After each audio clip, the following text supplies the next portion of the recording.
Okay, welcome everybody. My name is Paul Ceruzzi. I'm a curator in the Space History Division, and we're going to talk about the lunar module. As some of you may have heard, during the revitalization project, we're going to be moving this lunar module to the Milestones Hall. You see all the construction going on, and this is going to be the centerpiece of that hall, right below the Spirit of St. Louis. So it'll be a real photo op to die for. You take a picture of the LEM, and up above it is the Spirit of St. Louis. Quite a combination. But anyway, I'm going to talk about the last 5 minutes of the Apollo 11 landing on July 20th, 1969. Very dramatic sequence of events. And recently I obtained some audio files. I don't know how common these are, but they were new to me. In the control room in Houston, you have an astronaut, I think it was Charlie Duke, who's the only one allowed to communicate to and from the spacecraft. Those are the rules.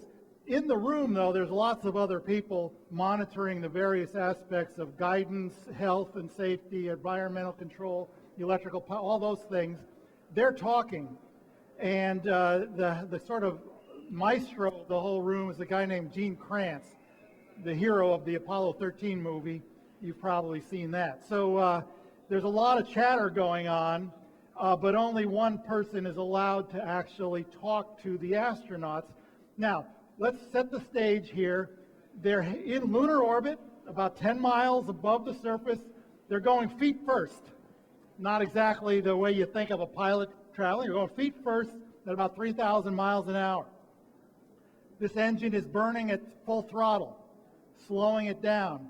At one point, when they get to slow it down sufficiently, they pitch over, and that's the first time they can actually look out the windows and see where they're going to land. So that's a very critical moment.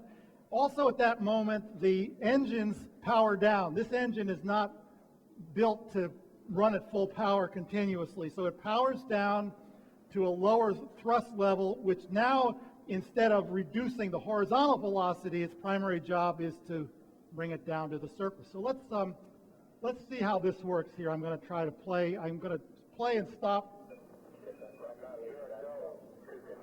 That's the voice of Gene Kranz. Powered descent. A little bit of static.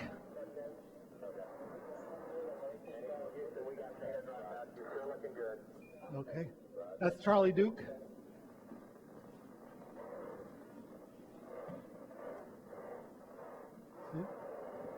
A lot of static.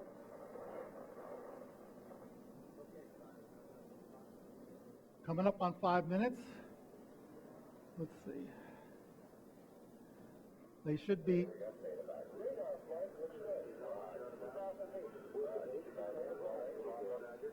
Okay, I'm going to stop for a second. The reason I'm doing it from here is because of this device here. This is a radar altimeter. They had two navigation systems. One was onboard inertial using gyroscopes and accelerometers. The other was navigation from the ground using giant dishes sending up signals. They gave a good position of where the LEM was in lunar orbit, but not good enough to land. And if you want to land, you want to be really precise, obviously.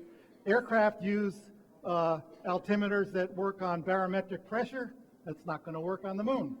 This is a radar altimeter, and that's what they're talking about. You're going to hear this term of altimeter and delta H, which is the difference between what the radar says and the computers on board. Let's go some more.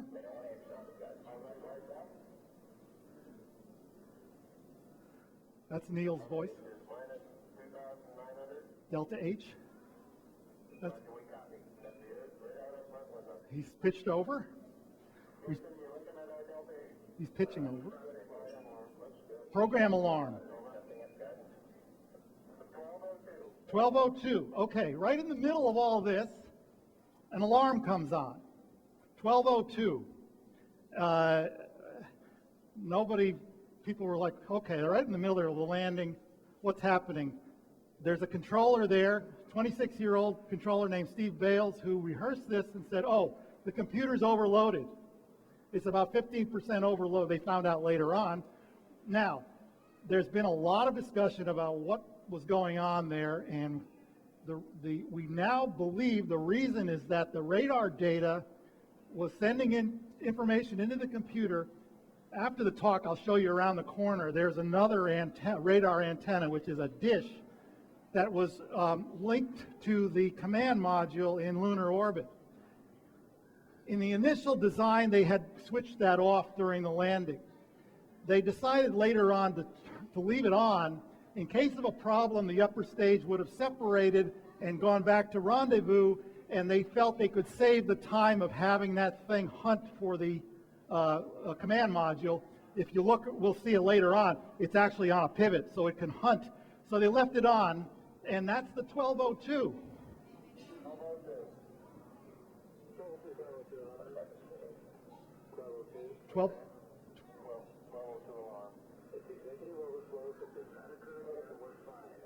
Okay, it's executive overflow. If it does not occur again, we're fine. That's a 26-year-old controller who has the entire landing in the palm of his hand. And he says, if it doesn't occur again, we're fine. Well, it turns out it's going to occur again and again and again. So that's kind of scary.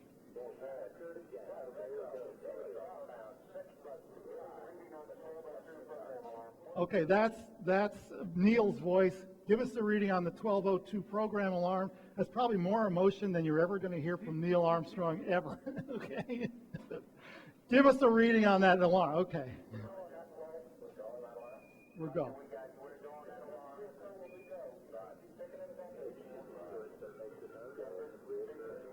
So you hear a lot of chatter.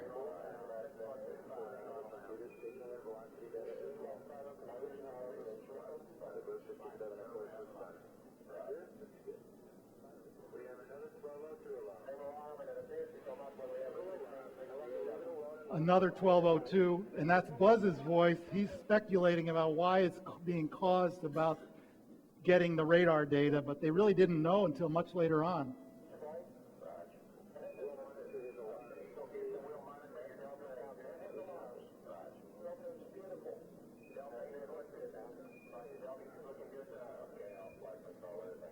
Hang tight.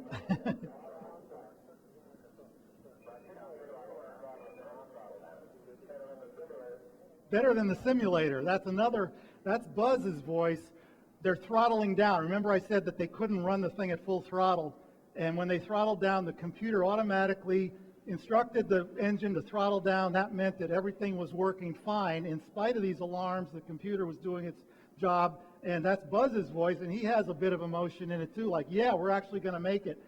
So it's a little bit of chatter here. Let's see. And don't forget there's a 3-second delay.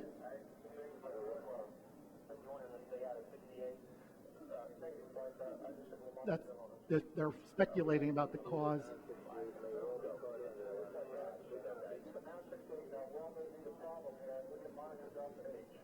Now in 68 is the radar data.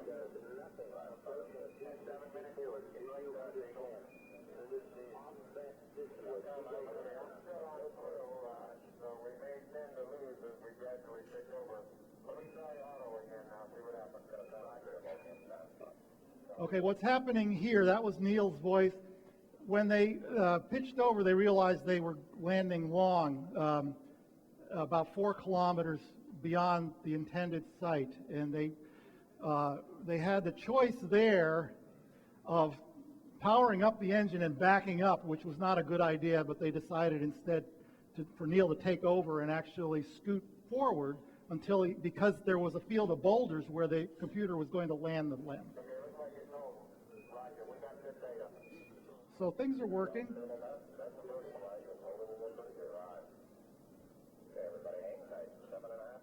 7.5 minutes.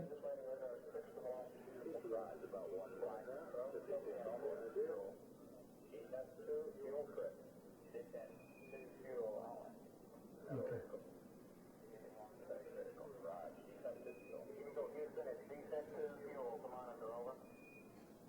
Okay.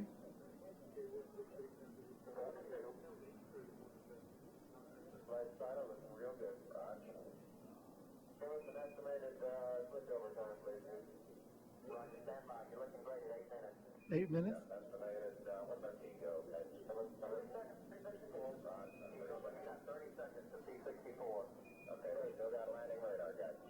Okay, now these two-digit numbers are keyed into the computer. They have two digits for a noun and a two-digit for a verb, and I don't know what 64 is, but converging means the altitude from the radar is the same, is getting close to what the computers predicted. Okay, that's Charlie Duke.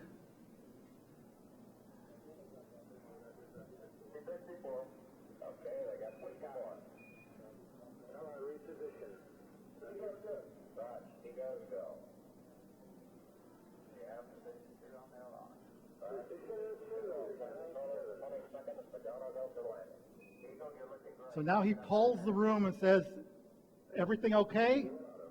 This is Gene Kranz.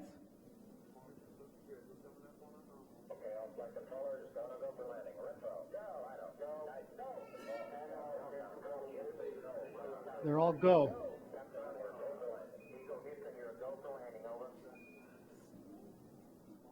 Any one of them could have said no go and they would have come back.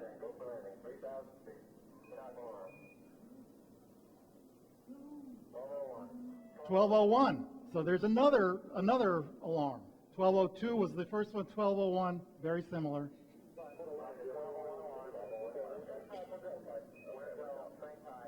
Same type of alarm. So what's going on is that Neil and Buzz are preoccupied with this alarm when they really should be looking out the window to find a landing spot. So they're pitching over.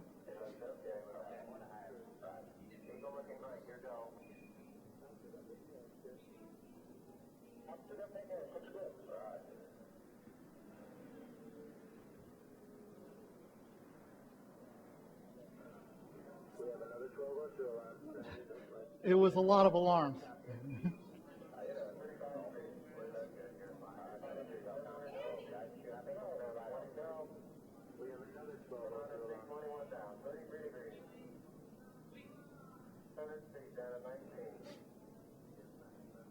Okay, now they're actually coming down.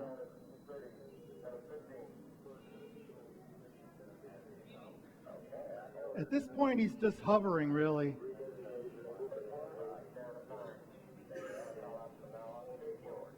Okay, what Gene Kranz just said is from now on, all they're going to do is tell them how much fuel they have remaining.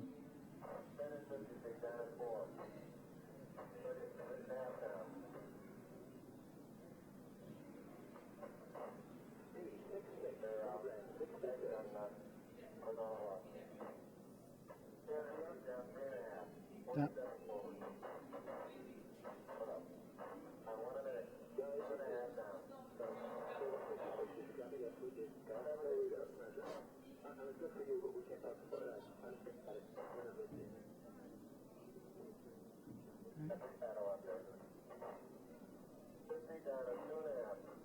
50 feet?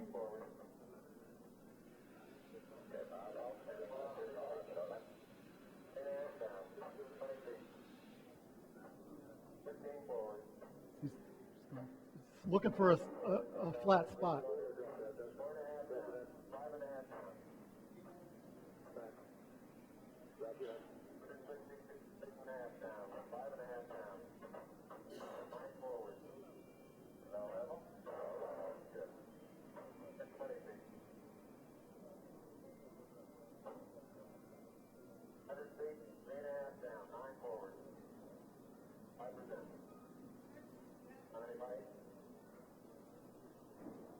Okay. 75. 60 seconds of fuel. Lights on.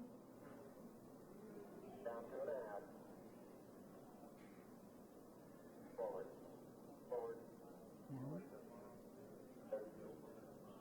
40 feet down, 2.5. Picking up some dust. 30 feet, 2.5 down. Big shadow. And more forward. More forward, just into the right. 30 seconds. 30 seconds.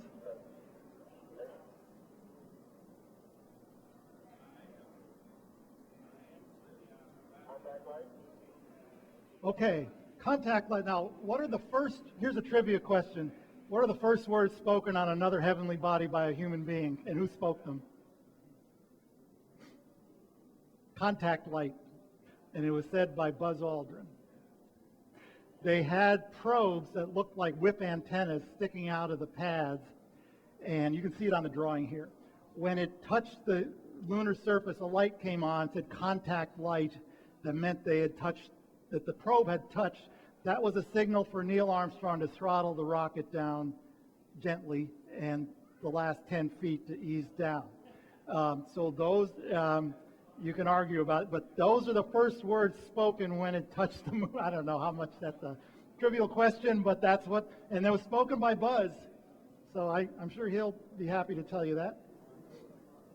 So, now they're real busy.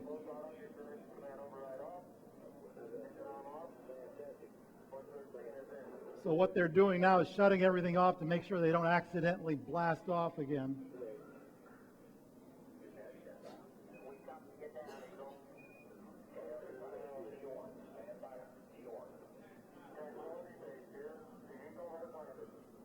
Okay, so they made it. So anyway, so you can see that there were a number of those alarms. They had this issue about landing long, and I need to do more research about exactly why it landed 4 kilometers beyond, or was programmed to land 4 kilometers beyond where it was supposed to land. But in any case, Neil and Buzz were worried about the alarm. He had to look out the window and see the field of boulders. He kind of scooted forward until he found a flat spot and landed with less than 30 seconds of fuel remaining. So it was quite a dramatic thing, and I think I can stop there. There's more audio where they actually had to, they didn't have a chance to relax because they had to make sure everything was secure and safe, and they had what they call stay, no stay decision, which was exactly like that go, no go. They had a little issue about some high pressure in one of the lines that worried them, but that vented out properly, so they decided to stay. I can talk about that some other time. So at this point, I can take questions.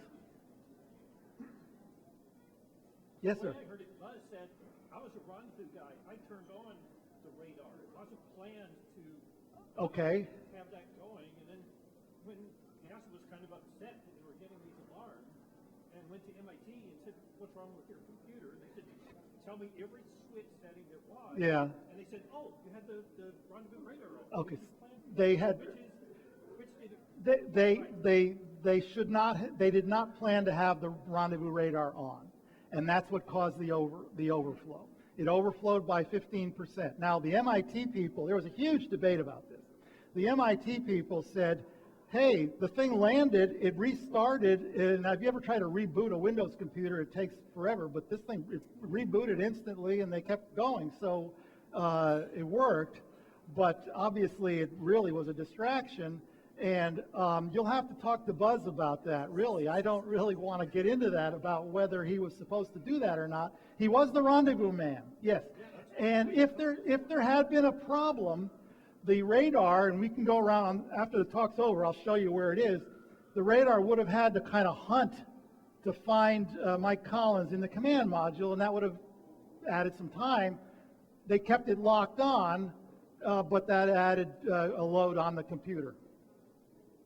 Yes, sir? That was the onboard computer that was having. Yes, the lunar module and the command module both had identical computers, and the lunar module computer was controlling the landing, yes. And it was overloaded by 15%. Yes, 30 seconds. 30 seconds of fuel left to land, yeah. Yeah, that's what he's called out. And of course, there's a thing called a dead zone where they really couldn't have gotten out of there anyway if they ran low. So it was a real touchy landing, no question about that. Yes, sir.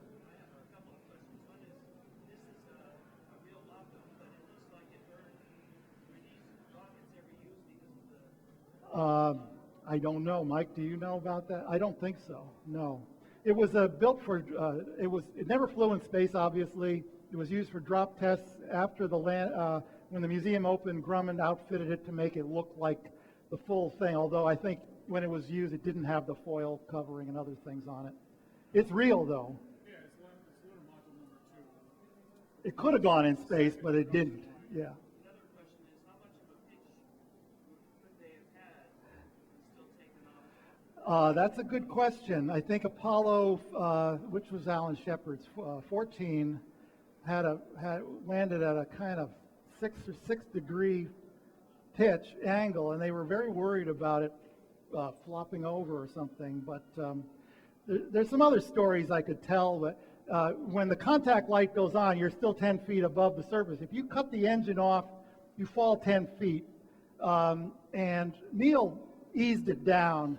One of the astronauts shut it off at the contact light. He went boom, and it had a hard landing and actually bent the engine bell. But it was safe. So it's a little bit trickier than you think. Yeah. Anybody else? Yes, sir, Jim. Paul, did Mission Control in Houston have a visual display of the moon No. below the LM? No, there was a camera on board, but it was a film camera, not a television camera. Once they stepped out of the LEM, there was a television camera, very low resolution, but the thing on board, which was recently found by Neil's widow, that was a film, so they had to wait till they got back to develop the film.